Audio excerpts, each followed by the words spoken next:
Olá pessoal, vou falar agora para vocês sobre o governo Geisel. Pessoal, hoje eu vou falar para vocês sobre o governo Geisel, né? Um governo que foi de 74 até 79, né? Então ele foi o sucessor do governo Médici, né? Então a gente vai falar sobre ele agora. Então pessoal, uma das coisas importantes é o milagre econômico que estava enfraquecendo, né? Então o governo Médici foi marcado pelo milagre econômico, né? A taxa de crescimento do PIB passava de 10% facilmente, mas agora vai começar a diminuir um pouco. Não que não crescesse de forma considerável no governo do Geisel, mas não ia crescer mais essas taxas exuberantes aí do milagre durante o Médici, né? Então ia crescer ali a taxas de 3, 4, no máximo 6% aí nos anos do Geisel. Só esse enfraquecimento era fruto do contexto internacional da época, né? Porque havia uma crise, a crise do petróleo de 73, que foi o choque do petróleo. Então isso afetou os países desenvolvidos, eles não teriam mais como manter aí esses empréstimos dos quais o Brasil se servia para manter sua economia aquecida, né, crescendo, né? Uma outra coisa também é que a economia passava por uma transformação mundial devido aí ao rompimento dos Estados Unidos em relação ao padrão ouro-dólar, né?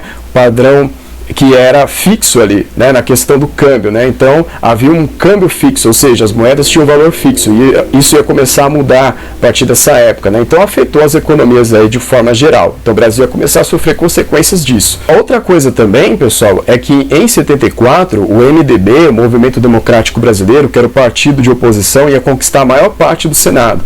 Então de 22 cadeiras no Senado, ele ia conquistar 16 cadeiras. Então isso assustou aí os militares. Então o Geisel vai começar a pensar numa estratégia em relação a isso. O que o Geisel vai propor, pessoal, para os militares, enxergando aí então esse contexto de crise internacional, de que seria difícil os militares manterem o controle sobre a sociedade brasileira, vai ser uma abertura lenta, gradual e segura, tá, pessoal? Então isso é muito importante de se compreender.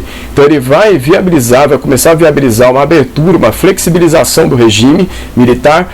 Só que isso não vai agradar todo mundo, tá? Então uma parte dos militares não queria a abertura, né? Então o Geisel liderava essa parte que queria a abertura, que vai enfrentar a oposição principalmente de um general chamado Silvio Frota, né? Então vai ter esse conflito dentro das Forças Armadas nessa época, né?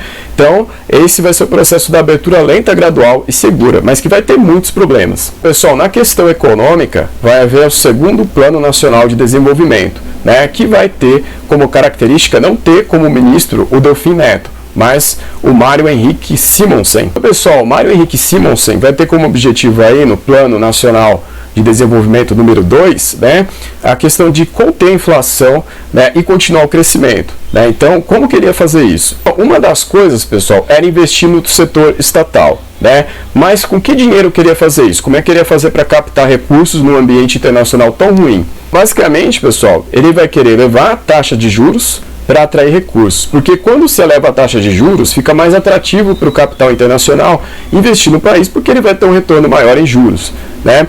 E a emissão de títulos, né, que são aí a compra de títulos do próprio governo, que depois também vão dar uma rentabilidade em juros. Só que o problema, pessoal, é que as economias centrais estavam ali preocupadas em se resolver seus problemas. Então, basicamente, né, o governo ele vai ficar sem muitas opções de crescimento. Por quê? Porque os países centrais não vão investir massivamente no Brasil como fizeram na época do primeiro Plano Nacional de Desenvolvimento. A questão de elevar a taxa de juros para atrair investimentos, ela tem dois lados. Então, se você eleva a taxa de juros, vai ficar mais atrativo para quem está com dinheiro fora para investir, mas fica ruim para quem está aqui dentro. Por quê? Porque a pessoa vai ter mais dificuldade de pegar empréstimo, sabendo que vai ter que devolver um valor maior, porque os juros estão maiores. Então, com isso, os militares acreditavam que iriam combater a inflação, porque se você tem menos circulação monetária, esse vai ser o pensamento deles, você tem, então, menos chance da inflação subir. Pessoal, então, como eu falei para vocês, o Silvio Frota era a oposição ao Geisel dentro do próprio exército, tá? Então essa oposição vai crescer.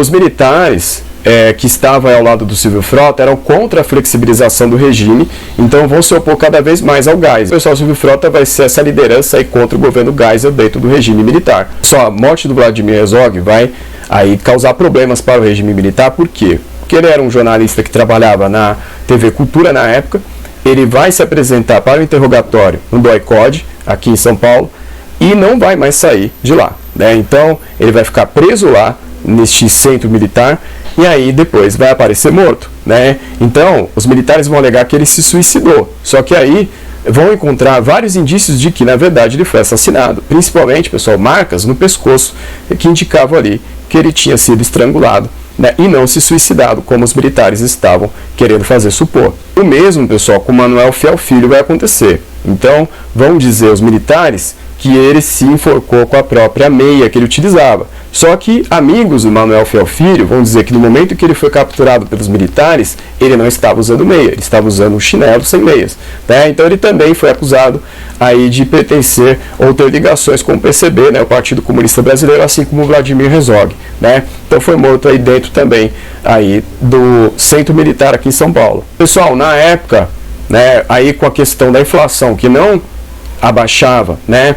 E aí as condições de vida dos trabalhadores piorando, vai começar a se movimentar aí o sindicalismo. Então, pessoal, no ABC paulista, né, que é a região de Santo André, São Bernardo e São Caetano, nós teremos aí uma grande movimentação. Então, o movimento sindical vai se aquecer, vai começar a chamar os trabalhadores para fazer greves, para fazer movimentações contra essa situação geral aí que vinha piorando para a classe operária. Então, aqui nós estamos vendo nessa foto o Lula, que em 76 já era presidente do Sindicato dos Metalúrgicos de São Bernardo do Campo. Então, pessoal, vai começando aí uma oposição a crescer novamente em relação ao regime militar. OAB, pessoal, que é a Ordem dos Advogados do Brasil, e UNE, que é a União Nacional dos Estudantes, também vão voltar a atuar.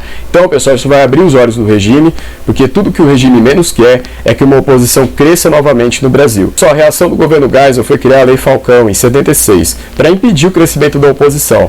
Uma das coisas, pessoal, foi proibir a veiculação de campanhas eleitorais, porque os militares temiam que acontecesse a mesma coisa ali da época de 74, quando os senadores da oposição conquistaram a maioria ali do Senado. Então, pessoal, esse era um exemplo de como funcionava a campanha na época. Então, só eu mostrar o nome do sujeito, né, do candidato, aqui no caso Franco Montoro, e o partido, e apenas isso, né? Não teria ali a exposição de ideias, era só isso, o nome do candidato, a foto do candidato, a sigla a qual ele pertencia e pronto. E aí, pessoal, para completar a reação dos militares, vem o pacote de abril de 77. Nós vamos ter, pessoal, em primeiro lugar, o fechamento do Congresso Nacional por 14 dias, porque seria o momento em que os militares colocariam dispositivos que eles sabiam que o Congresso jamais concordaria. Uma das coisas foi a escolha indireta de 1/3 dos senadores, que vão ser conhecidos aí como senadores biônicos, ou seja, eram senadores, pessoal, que eram escolhidos indiretamente, não eram escolhidos pela população, eram escolhidos pelas assembleias estaduais. O mandato do presidente passaria a ser de 6 anos em vez de 5, então isso ia ser no próximo presidente militar. Pessoal, em 77 vai ter a demissão do Silvio Frota, que era um dos que eram a favor de não flexibilizar o regime, ele queria uma linha dura para o regime militar, né? Então, ele chegou ao ponto, o Silvio Frota e os seus companheiros, de fazer uma lista com 98 nomes aí de pessoas colocadas em universidades, né, supostamente colocadas em universidades, institutos que poderiam ameaçar o regime militar, que ele estava acusando de comunistas, né? Então, o Geisel, vendo aí a ameaça que esta caminhada para a direita aí que o Silvio Frota representava, então ele vai fazer o quê? Vai demitir o Silvio Frota, né? Então isso vai ali mostrar que o Geisel quer continuar na linha de abertura aí do Brasil. Então o motivo da demissão do Silvio Frota vai ser esse, porque o Silvio Frota era contra a abertura do regime militar. Só um dos 98 nomes ali que o Silvio Frota tinha colocado na sua lista era da Dilma Rousseff, né, que já foi presidente do Brasil aí recentemente.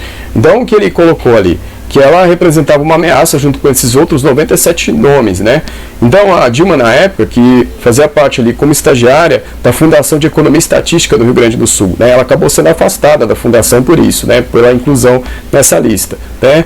Ela, na mesma época, fazia graduação em Economia na Universidade Federal do Rio Grande do Sul, né? Ela conseguiu concluir em 77 seus estudos, né?